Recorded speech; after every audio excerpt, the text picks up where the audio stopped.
Bob, and welcome to our session today on Balance Insight. I wanted to leave you with a couple takeaways before I even get started. First, as I go through this, you're going to see that we are selling into a big and growing market, which, by the way, is very active in exit strategies, with the most recent being SPSS being bought by IBM for 4x revenue. Second thing, as Bob mentioned, the product is in large-scale Fortune 500 companies and pretty much has eliminated the conceptual risk behind the business. Now it's about executing. And the third thing is we got a management team in place that has experience for very large-scale companies, and therefore we're ready for the scale. So to give you a quick overview of the opportunity, as Bob said, we started in 2003. A lot of times that raises the eyebrows. We bootstrapped the company, were profitable for 5 years, and really used our money to invest in the technology and take that conceptual risk out and really work on real problems to find that unmet need. In that process, we created Balance Insight Consensus, which is our intellectual property. And it's been characterized by the Data Warehouse Institute as one of the market leaders. They've defined 4 in the category of business intelligence automation. Many of you may not know what that is. I think Steve Forbes set me up pretty good by saying things like India's winning by monitoring their infection rates in healthcare, and also that the leading indicator for default rates is whether you paid a down payment or not. Those two things are what business intelligence does for people. It gives them real information so they know how to drive what's going on. The problem is how people build business intelligence is very manual, and there's a gap between what the business people need and what the IT group delivers. So we automate a lot of those processes as we're going through, and it really helps people expedite the path to delivering a solution, as well as reducing the cost and getting rid of manual errors. As we go through this, just to give you a feel of the leadership team, as Bob said, I was involved in the creation of the business intelligence solutions at Cognos in the late 80s, early 90s. I then went to Sybase and did the same thing as Warehouse Studio, and ran a $125 million profitable entity within Divine. Abe Fathman, who's our chief technologist, is on his 3rd iteration of building really what you could consider as cloud computing architected applications for the enterprise. And Cheryl Stam recently joined us to head up our professional sales organization, and most recently ran a $50 million sales operation within SAS, which is a large provider of business intelligence solutions. We sell to the CIO. And so one of the things important is to understand what's going on in their mind. Gartner surveyed their constituents and found out for the last 3 years running that business intelligence is the #1 spend within the CIO organization. This was confirmed by the Society of Information Management, who found it was #2 behind antivirus, and so on. So you can see the growth rates are there. Even as late as June, Gartner stated this would be a growth year as far as revenues for business intelligence operations. So you may say, what is business intelligence? Once again, I'll go back to Steve Forbes and almost every presentation you've seen here, where people are asking questions that need data so that they can make fact-based decisions. So these people are our influencers of our deals. They're people such as marketing officers or financial officers and their analysts who are trying to get information from the CIO's organization. And when we really talk about this, it's asking questions like, tell me what happened, which they do with query and reporting tools, or tell me why it happened, which they do with analytical tools, or tell me what may happen in the future, which they do with predictive analytics.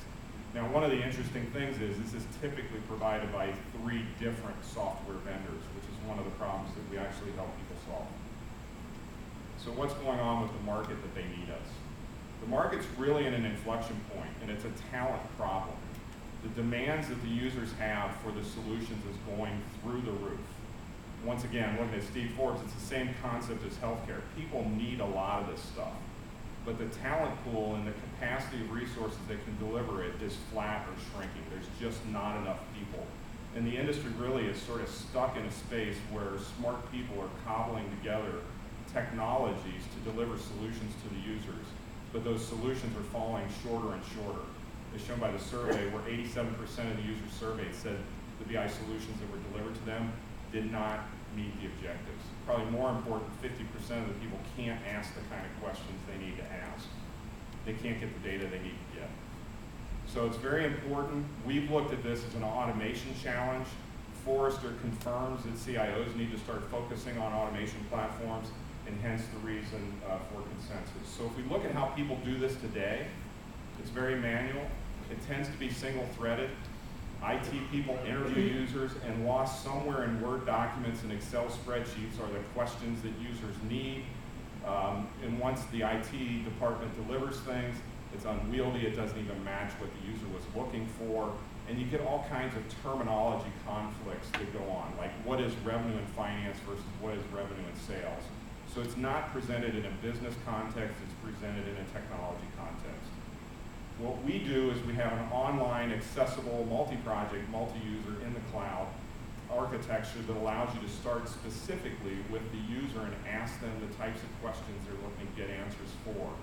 Rip out the key terminology, get concurrence on those types of things, make sure they're always accessible, but more importantly, make sure they get deployed in the tools that include things like dashboards and reports that people are trying to run the business with. Further, if you trace the status quo, IT people build silos of information which have duplicate information. We have customers that ask things like how many customers we have. And the first question the user has is, well, what is a customer? And this is pervasive throughout the industry. It's not locked into any one vertical. So when you look at what happens, IT delivers solutions and then the team disappears, and those solutions are presented in a various set of different tools, but the strategic questions that span silos can't be asked because they weren't thought through that way. So if you really look at the solutions here, sales funnel is in business objects, financial is in Cognos, and so on and so forth. And if an executive says, what kind of marketing campaigns are we running that create collections problems? IT has to create another project because the solution that was never built to support any other questions. What we do within the repository is allow those semantics or those business terms to be in one place, modeled generically, but then we work with all of the existing investments that people have already put in place, including Cognos Business Objects, Microsoft, Oracle, and so on and so forth, to push that mapping of the business terminology and the functionality into those platforms. So as we go through this will give you a little bit of a feel of closing the gap. We surveyed our customers and said, what did you do before us? What did you do after?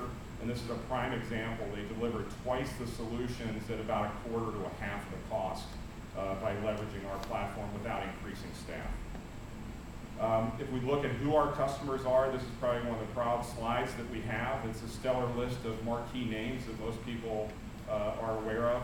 We serve the global 2000 market. We're selling direct at this point. We tend to sell horizontally and look for pain-creating events like regulation requirements that are coming up that require information to help business people solve. Vertically, we're selling through partner channels at this point and look to mature that over time. So the financial results that will occur from this, we've already crossed $1 million in revenue. This year will be above $1 million, and this will grow to 2013 to be about a $25 million business. Our intent is that Consensus becomes the platform that people go to create all of their business intelligence solutions, regardless of the execution platform like Cognos or Business Objects or Microsoft. And therefore, we look to get to profitability late in 2011. To do that, we're looking to raise money. The reason we're here, we've closed a $600,000 round with Cincy Tech. That syndicate still has $250 that we can take in, and then in the spring we'll be looking to raise approximately $3 to $4 million. And you can see the breakdowns. Really, the platform is in place, so that risk is gone, and we're looking for sales and distribution capabilities to expand. So you'll see a lot of our spend will be in sales and marketing areas. So just to give you a summary, the market's important to the buyer today. It's big and growing, very active in exit strategies, proven products in marquee accounts, and we're ready to go to take to the next level. Thanks for your time. If you want more information, we're about halfway back in the back row and table 40.